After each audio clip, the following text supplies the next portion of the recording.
bariitee moo hin bariine jechuudhaan har'a jechuudha. Abbaa meetii wajjin wal argee halkan jechuudha. Halkanii akkuma jiraan dhufee na doorsise sanatti jechuudha. Abbaa meetiif hin bilbile. Dhugaa dubbachuudhaaf kanaan dura isatu gamnurraa godhe. Isatu gamnurraa godhe malee jiraan bakka jiraadhuma keenya nu dhoska ture. Jiraama keenya nu dhoska ture jiraan jechuudha. Amma kaleessa akka inni godhatu kanatti immoo ndaam jechuudha. Oddoo sana deemeen bari'ee moo hin bariine barii halkaniin jechuudha. Bariidhaan. Ndaam yeroo nan isaa bilbilu abbaa meetii garuu asuma jira. Magaalaa Finfinnee jira. Yeroo baay'ee magaalaa Finfinnee kan inni hojjetu jechuudha. Yeroo baay'ee indee dhufa malee yeroo baay'ee asumadha kan hojjetu jechuudha. Kanaafuu ganama isa wajjin wal agarreetu oddoo sana deemnee sulultaa jechuudha. Achitti waan hundumaa waraqaan meeqa akka barreeffame as keessa meeqatamii meeqa akka barreeffame waraqanni meeqa akka barreeffame jechuudha. Waraqanni meeqa akka barreeffame jiraan jechuudha. Dhuguma dubbachuudhaaf an baay'een isa kabajee jira jechuudha. An baay'ee tokko isa kabaje. Waan ani isa miidhellee hin qabu. Waan man isatti baddelellee hin qabu jechuudha. Wanti kun immoo wanta bakka dura waan ta'e hin dhageenye amma dhage. Garuu inni garmalee tokko quufe jechuudha. Innaa abbaa meetii garuu thank you so much. Haa galatoom. Duras jechuudha isinitti meera. Akkaataatti dhufaatii meetiitu anatti baay'ee ulfaate malee boodarra garuu an akka haadha manaasaa ta'uu fi na barbaadaa ture isinitti meera. Mucaan kan keenya mucaan nu gidduutti akka guddattuu fi nus sababa mucaa sanaatti walitti deebinee akka wal faana jiraannuuf yeroo dheeraa na barbaadaa ture. Ani garuu yeroo sanatti wanti narra ga'e waan humna kootii ol waan ta'eef isa arguuyyuu hin barbaanne. Waan narra ga'eetu miidhaasaa garmalee baay'eedha waan ta'eef. Yeroo sanatti dandamachuunsaa baay'ee ulfaataadha. Namoonni tokko illee maal rakkoo qabaree erga sirraa dhashee erga maal godhe. Waan akkasii yeroo sirra ga'u bichaadha. Yoo sirra ga'e bichaadha kanatti dandeessu kanatti himuu dandeessu jechuudha. Namoonni baay'een keessa. Kanaafiyyuu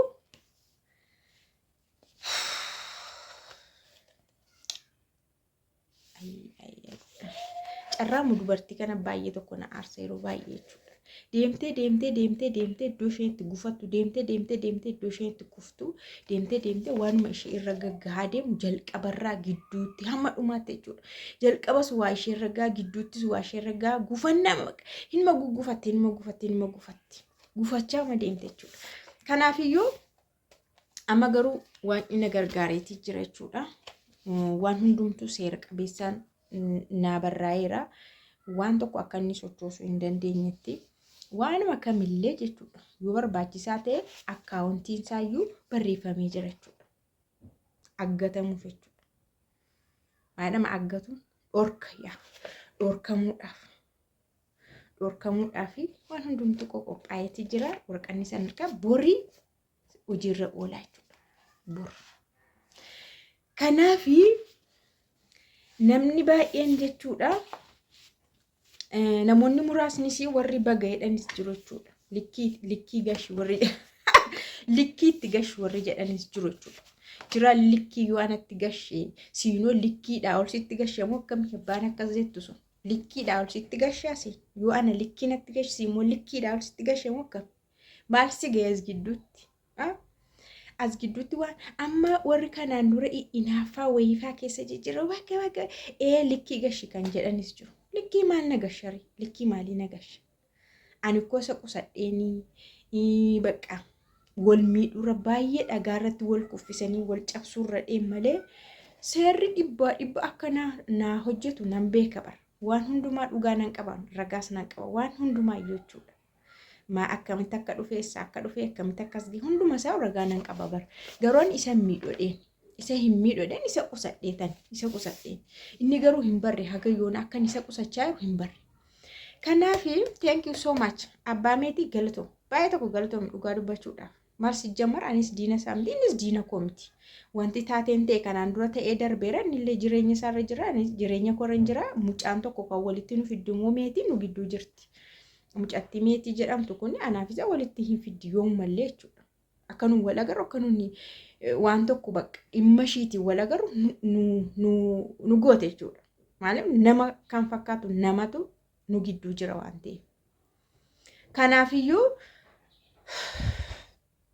jiraan akkanatti natti roorrisu yeroo hundumaa natti roorrisu yeroo hundumaa na rakkisu dhugaa dubbachuudhaaf inni haaluu natti ba'uudhaaf akka dhufe bakka waan hundumaayyuu amma garuu gadalii nagashuudhaaf boolla si gashu malee si biraan deebi'u amma haftee tokkollee akkatiin hambifannetti haftee tokkollee akkatiin ndaa'uma nan jedhe surumayyuu xaxattee akka baadiyyaatti galta kana booda magaaluma Finfinnee keessaayyuu baatee kana booda ndaa'u baadiyyaatti akkatti galtuudha kanas si godhu xaxattee baadiyyaatti galtaa magaalli kan jiraati animmoo baadiyyaatti hin galaa jechuudha. Akkasitti inni erga kaameraa duuba kaameraadhaa boodayyuu baay'ee tokko jechuudha lolli anaaf isa gidduu jiru. Bakka innaa baay'een keessan viidiyoon engadda hojjedhe irratti immoo waan laphee keessan keessa jiru fa'aa warri haasoftan jiru warri sammuun keessa yaadu waan fedhii isinitti jiru fa'aa warri haasoftan jiru.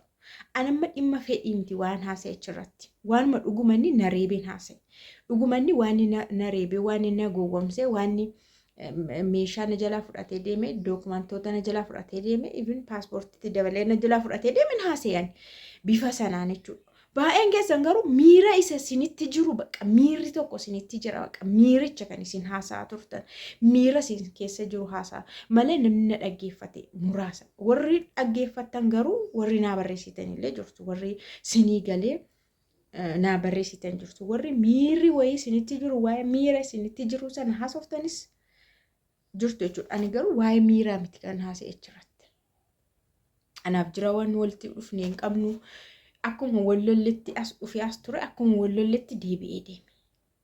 Ani ndaam inni nagaadha seen namummaadhaaf dhufe seeni manatti deebi'uuf dhufe seeni ndaam cheekaappii deemnayyuu jedhe cheek wal goonaan jedhe maal manatti deebi'uu dhufeense ijoollee isaatti deebi'uu dhufeense jiraachuudhaaf dhufeense maalitti beeka akka inni halkanii morma na kutee deemuudhaaf dhufu ani beeka. Maal morma nama kutuurraan garaagara miti waan ati qabdu sirraa mul'ukko ani sirraa baasanii akkati rakkattu si godhachuu morma si kutuurraan garaagarummaa miti barku garaagarummaa miti. Kanaaf inni waan barbaadu waan fayyadamu waan isa fayyadu waan ittiin anaan rakkisu tokko waan an harkaa fuudhee ana rakkisu tokko fudhachuu dhufe malee ana barbaade fedhii koo qabaate ana faana jiraachuuf ana faana waa biraa keessa galuudhaan miti kan inni dhufe jechuudha.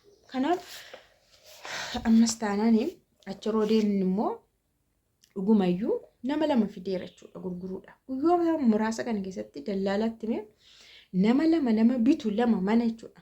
Mana sana nama bitu nama lama argatee ture.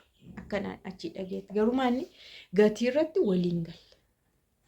Gatii irratti waliin gallee namoota sana faanillee too waliin galiin hafe.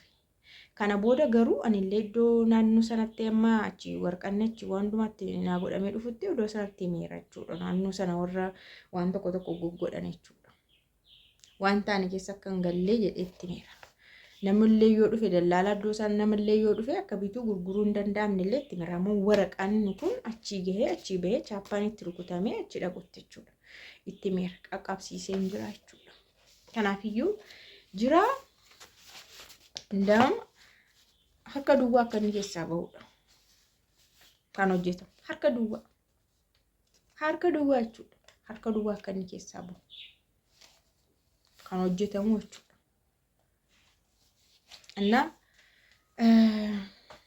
akkasidhaan siniin jedha garuu baay'ee tokko nama gaddisiisa jechuudha. Baay'ee tokko ulfaata baay'ee gaddisiisaan dubartiin kun haadha ijoollee kootii ijoollee laman irraa qabaa ijoollee lamatu harka jiraa jedhee namni nama qusatu jedhee namni nama hin dhiisu. Dhugaa dubbachuudhaaf immoo waa'een mana kanaa yoo itti dabaleera ta'eyyuu waan isaanuu wal faana waan hojjennee birrii itti dabalame malee baay'een isaa waan manachii fidee dhufedha. Waan ani biyya Arabaatii fidee dhufedha.